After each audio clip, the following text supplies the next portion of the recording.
Mi padre me miró a los ojos, con mi pierna sangrando a través del vendaje improvisado, y me dijo que no tenía dinero para mi cirugía. Detrás de él, a través de la ventana de la cocina, podía ver el remolque nuevo con una lancha de 22 pies que acababan de comprar. «Acabamos de comprar un barco», me dijo, con el mismo tono con el que alguien te dice que la carretera está cerrada. Lo que él no sabía es que esa lancha nunca tocaría el agua, y que mi firma en un simple papel iba a costarle el negocio que mi abuelo construyó. Me llamo Carla. Durante 20 años, fui el cerebro, los ojos y las manos de Taller Bass, una empresa de estructuras de acero en Indiana. Mi abuelo fundó el lugar en 1971. Para cuando yo cumplí los 30, éramos 11 empleados y facturábamos millones. Yo me encargaba de la calidad, de las ofertas y, sobre todo, de soldar. Detrás de mi banco de trabajo había una pared cubierta de pequeños cupones de acero doblado. Era la tradición. Cuando un soldador pasaba la prueba, doblaba su pieza de examen. Si se agrietaba, reprobaba. Si se doblaba limpiamente, aprobaba. Mi abuelo empezó a clavarlos en 1971. Los míos ocupaban casi 2 metros de esa pared. Mi padre solía llevar a los clientes y golpear esos cupones diciendo: «A una soldadura no le importa de quién seas hija». Yo me lo creí.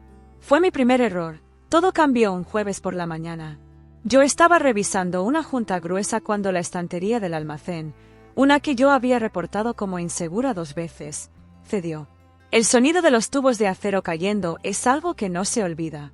Me golpeó la pierna izquierda. Mi padre salió corriendo. Se tiró al suelo y, con mi sangre manchando su camisa, me susurró: «No le digas nada a los paramédicos sobre el accidente. Lo manejaremos internamente». Esa frase me costó casi la pierna. Me fracturé la tibia. Me insertaron una varilla de titanio. Pero como mi padre se negó a reportar el accidente al seguro de compensación laboral, la clínica no pudo curar la infección que se alojó en el hueso. Osteomielitis. Me dijeron que necesitaban una cirugía de urgencia para cambiar la varilla y limpiar el hueso muerto. Costaba $3,800 de mi bolsillo. El seguro lo habría cubierto todo si mi padre hubiera llenado un maldito formulario. Así que, un martes de octubre, cojeando hasta la casa de mis padres, les pedí el dinero prestado. Les ofrecí un plan de pagos, les ofrecí el título de mi camioneta como garantía. Mi madre no dejó de fregar la misma mancha en la encimera. Mi hermana, por el altavoz, se rió y dijo que siempre me las arreglaba. Y mi padre miró hacia el patio, hacia la lona del barco nuevo, y me dio la espalda. Esa noche, mi hermano Kevin apareció en mi entrada. Traía un sobre con $500 en billetes arrugados. Había vendido todas sus herramientas. «Siento que no sea más», me dijo con lágrimas en los ojos. Kevin no era malo, solo era ciego. Tuve que vender mi propio equipo de soldadura, el que usaba para mis trabajos extra los fines de semana, para pagar la cirugía. Sobreviví. Pero la verdadera cirugía, la que me abrió los ojos, ocurrió meses después. Un día, revisando un correo de renovación de seguros, vi que la empresa ya no estaba a nombre de mi padre.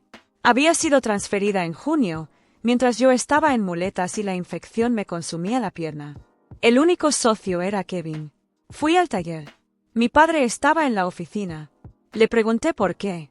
Él sacó un viejo cupón de acero de un cajón y me dijo: «Un taller es para un hijo». Esperé toda mi vida a que mi padre me lo cediera. No iba a hacer esperar a Kevin. No grité. No lloré. Simplemente caminé hacia la pared de los cupones. Arranqué los míos, los metí en una caja de plástico y me fui. A los 30 días, presenté mi renuncia. Pero antes de irme, dejé sobre el escritorio de Kevin las carpetas con los procedimientos de soldadura, las certificaciones y las fechas de vencimiento. Kevin no sabía leer un plano de inspección. Mi padre creía que los papeles no sostenían las vigas. Les dejé las instrucciones. Ellos eligieron ignorarlas.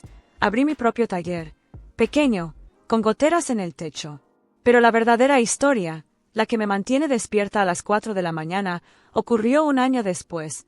Mi antiguo taller consiguió el contrato de su vida, un centro de distribución masivo para una empresa llamada Meridian. Era un trabajo de casi $1 millón. Para ganarlo, yo había diseñado los procedimientos. Pero cuando yo me fui, mi padre le exigió a Kevin que soldara las uniones críticas sin tener la certificación de continuidad vigente. Kevin es buen chico, pero no es inspector. En marzo, una plataforma de acero en la obra colapsó. Un trabajador llamado Rubén cayó 12 pies y se fracturó la pelvis en 3 partes. Sobrevivió de milagro, pero su vida cambió para siempre. La aseguradora y la OSA, Seguridad Laboral, empezaron a investigar. Exigieron los registros de inspección. Los últimos registros con mi firma eran de antes de que yo me fuera. Todo lo demás estaba en blanco. Mi padre apareció en mi casa un domingo. Envejecido, con la gorra en la mano.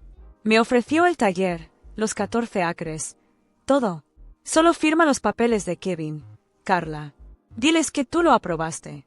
Las soldaduras son buenas. Es solo papeleo. Lo miré. Pensé en Rubén Castillo, en sus 2 hijos pequeños. Pensé en la varilla en mi pierna. Pensé en el barco en el patio de mis padres, cubierto de polvo, sin haber tocado el agua ni una sola vez en su vida. El papeleo es el que sostiene el edificio. Papá, le dije. Y a una soldadura no le importa de quién seas hija. Tú me lo enseñaste. Esa misma noche, me senté en mi cocina y redacté un informe de no conformidad, NCR. No lo presenté contra ellos. Lo presenté contra mí misma. Detallé que un procedimiento que yo había redactado años atrás tenía un margen de error en el precalentamiento del acero y que, sin un inspector certificado que lo verificara en el taller, porque Kevin no lo estaba, las uniones del proyecto Meridian debían ser cortadas y reemplazadas. Entregué el informe al gerente de calidad de Meridian a las 7 de la mañana. Mi padre llegó al remolque de la obra 9 minutos después.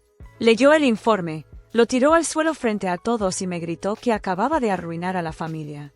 Que había traicionado mi sangre, pero la sangre no sostiene el acero. Las consecuencias fueron devastadoras para ellos. Meridian rescindió el contrato. La OSA multó al taller con $78,000 por permitir soldar sin certificación. La aseguradora canceló la póliza al descubrir que mi padre había ocultado mi accidente original. Sin fianza, sin seguro y sin el contrato más grande de su historia, Taller Bass cerró en septiembre. 11 personas perdieron su trabajo. El barco lo vendieron en julio. Hoy, mi pequeño taller sobrevive. Irónicamente, 2 grandes contratistas me llamaron ese otoño. Leyeron mi informe de no conformidad en los registros públicos. Vieron que yo misma había expuesto un error técnico para evitar que un edificio colapsara sobre la cabeza de alguien. En este negocio, esa clase de integridad vale más que cualquier conexión familiar. El sábado pasado, mi sobrina, la hija de Kevin, entró a mi taller. Tiene 11 años y las manos de su abuelo. Me preguntó cuándo le tocaría hacer su prueba de soldadura. Le di un trozo de chatarra, un martillo y le expliqué la regla de oro.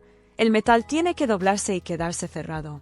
Si se abre, repruebas. Pasé 20 años creyendo que estaba construyendo un derecho de nacimiento sobre el legado de mi abuelo. Resulta que solo estaba construyendo mi propia columna vertebral. Y el día que puse mi nombre en el error que casi mata a un hombre, fue el día en que dejé de necesitar que mi familia me diera permiso para existir. Si alguna vez te lesionas en el trabajo y tu jefe te dice que lo manejarán internamente, busca tu número de reclamación en la web del Estado esa misma semana. Nunca confíes solo en su palabra, porque al final del día, ni el acero, ni la ley, ni la verdad, se preocupan por los apellidos.